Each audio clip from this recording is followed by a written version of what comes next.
नमस्ते मित्रों, ओडिशा सीरीज के चौथे एपिसोड में मैं डॉक्टर गौरी साखरे आप सभी का स्वागत करती हूँ। नमस्ते मित्रों, ओडिशा सीरीज के 5वें एपिसोड में मैं डॉक्टर गौरी साखरे आप सभी का स्वागत करती हूँ। आज सुबह मैं और सुमेध भुवनेश्वर शहर के प्रसिद्ध स्थानों को देखने निकले। इसके लिए हमने OTDC की टूर ऑनलाइन ही बुक की थी।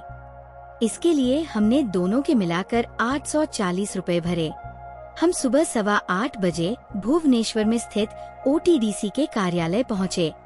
हमारी बस 8:30 बजे निकलने वाली थी। अभी 15 मिनट बाकी थे, इसलिए हम OTDC कार्यालय के परिसर को देख रहे थे। ये कार्यालय बेहद साफ सुथरा, व्यवस्थित और सुंदर था। ठीक 8 बजे हमारी बस रवाना हुई। उस दिन सिर्फ 9 लोगों की बुकिंग थी, इसलिए हमारे लिए एक छोटा टेम्पो ट्रैवलर दिया गया, जो एसी से लैस था और बैठने के लिए आरामदायक सीटें थीं। कुछ ही देर में हम सुबह की ताजगी भरी हवा का आनंद लेते हुए अपने पहले पड़ाव धौली मठ, धौली मोनेस्ट्री पहुँचे। हमें इस स्थान को देखने के लिए 20 मिनट का समय दिया गया।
दो 272 ईसा पूर्व में महान मौर्य वंश के प्रसिद्ध सम्राट अशोक महान ने कलिंग, जिसे अब धौली क्षेत्र कहा जाता है, यहाँ के भीषण युद्ध के बाद भले ही उन्होंने विजय प्राप्त की थी, लेकिन युद्ध के बाद के भयानक दृश्य को देखा। विनाश, मृत्यु और तबाही देखकर वे भयभीत हो गए और इस घटना ने उनके जीवन में एक अद्भुत परिवर्तन ला दिया। उन्होंने अपनी ऊर्जा, जिसे पहले वह युद्ध जीतने और विजय प्राप्त करने में लगाते थे, अब आध्यात्मिक खोज में लगा दी।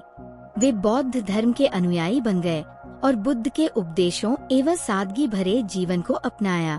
इस विनाश ने उन्हें इस सत्य पर विचार करने के लिए मजबूर कर दिया कि सांसारिक वस्तुएं क्षणिक होती हैं और मृत्यु के बाद सभी भौतिक संपत्तियां व्यर्थ हो जाती है।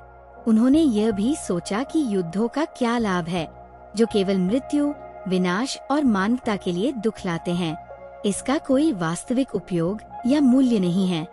इसी जागरूकता के कारण महान योद्धा अशोक बौद्ध धर्म के अनुयायी बन गए और अपने जीवन के शेष समय में बुद्ध के उपदेशों का प्रचार करने में लगे रहे, न केवल ओडिशा और भारत में बल्कि पूरी दुनिया में।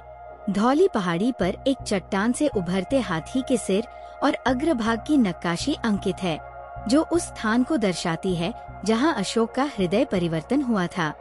ये भारत की सबसे प्राचीन शिलाशिल्प आकृति मानी जाती है। माना जाता है कि ये ईसा पूर्व 3री शताब्दी की ये मूर्ति प्रतीकात्मक है और बुद्ध के जन्म तथा बौद्ध धर्म के उदय का प्रतीक मानी जाती है। धौली पहाड़ी की तलहटी में मौजूद शिलालेख भी 260 ईसा पूर्व के माने जाते हैं, जो संकेत देते हैं कि इस जीते गए क्षेत्र में 2 प्रशासनिक मुख्यालय रहे होंगे।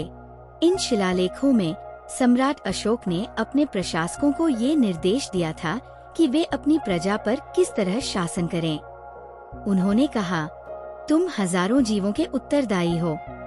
तुम्हें मनुष्यों का स्नेह अर्जित करना चाहिए। सभी मनुष्य मेरे बच्चे हैं और जैसे मैं अपने बच्चों के लिए इस लोक और परलोक दोनों में कल्याण और सुख की कामना करता हूँ, वैसे ही मैं सभी मनुष्यों के लिए यही इच्छा रखता हूँ। ये शिलालेख इस महान सम्राट के चमत्कारी परिवर्तन को दर्शाते हैं। जो एक निसंकोच महत्वाकांक्षी योद्धा से एक दयालु और उच्च आत्मा वाले व्यक्ति में परिवर्तित हो गए, जिन्होंने अपना शेष जीवन बौद्ध धर्म के मार्ग में समर्पित कर दिया। इन चट्टानों पर उकेरी गई शिलालेखों की लिपि आज भी 2000 वर्षों के बाद भी स्पष्ट रूप से पढ़ी जा सकती है। धौलीगिरी पहाड़ियाँ दया नदी के किनारे स्थित हैं और भुवनेश्वर से 8 किलोमीटर की दूरी पर स्थित हैं। अशोक के प्रसिद्ध शिलालेख यहाँ देखने योग्य हैं। यही वो स्थान है जहाँ उन्होंने धर्म का मार्ग अपनाया, जिसने केवल शांति और प्रेम को उनके जीवन में प्रवेश करने दिया। धर्म विजय की अवधारणा उनका परम लक्ष्य बन गई और उन्होंने बौद्ध शिक्षाओं को अपने हृदय में गहराई से स्थान दिया। रक्तरंजित युद्धों के अंत का उद्देश्य केवल मानवता की सेवा करना और उसका कल्याण करना था। इसी के साथ बौद्ध धर्म की धार्मिक और आध्यात्मिक मान्यताएं पूरी दुनिया में फैल गई। भुवनेश्वर की धौली पहाड़ियों में स्थित विश्व शांति स्तूप इस ऐतिहासिक स्थल का प्रतीक है। इस शांति स्तूप का गुंबदनुमा ढांचा 5 छतरियों से सुसज्जित है, जो बौद्ध धर्म के 5 आवश्यक तत्वों का प्रतीक है। यदि कोई बौद्ध तीर्थयात्रा पर जाना चाहता है, तो भगवान बुद्ध को समर्पित कई पवित्र स्थलों की एक सूची है, जो भक्तों को अपनी ओर आकर्षित करती है। धौलीगिरी का शांति स्तूप, जिसे पीस पगोड़ा भी कहा जाता है, एक प्रमुख आकर्षण है। जब भुवनेश्वर से पुरी की ओर यात्रा करते हैं, तो शांति स्तूप को देखा जा सकता है। नाम में ही शांति शब्द शांति का प्रतीक है। बौद्ध स्मारक अद्भुत स्थापत्य कला के साथ साथ बौद्ध धर्म से जुड़ी गहरी धार्मिक मान्यताओं को दर्शाते हैं। भारत के विभिन्न राज्यों जैसे आंध्र प्रदेश, बिहार, मध्य प्रदेश, ओडिशा, महाराष्ट्र, उत्तर प्रदेश आदि में कई महत्वपूर्ण बौद्ध स्थल स्थित है। बौद्ध मठ 4वीं शताब्दी ईसा पूर्व से अस्तित्व में माने जाते हैं। इन मठों को गोम्पा भी कहा जाता है, जो दुनिया भर के पर्यटकों को आकर्षित करते हैं। बौद्ध धरोहर को सदियों से संरक्षित, पुनर्स्थापित और पुनर्निर्मित किया गया है, जिससे ये आज भी अपनी प्राचीन महिमा को बनाए हुए हैं। इसके बाद हमारा अगला डेस्टिनेशन था भुवनेश्वर का प्रसिद्ध लिंगराज मंदिर। अगले वीडियो में मिलते हैं लिंगराज मंदिर के दर्शन के साथ। तो दोस्तों, आपको आज का वीडियो कैसा लगा? कमेंट करके जरूर बताएं। यदि आपको मेरा चैनल पसंद आया हो, तो सब्सक्राइब और लाइक करना न भूलें।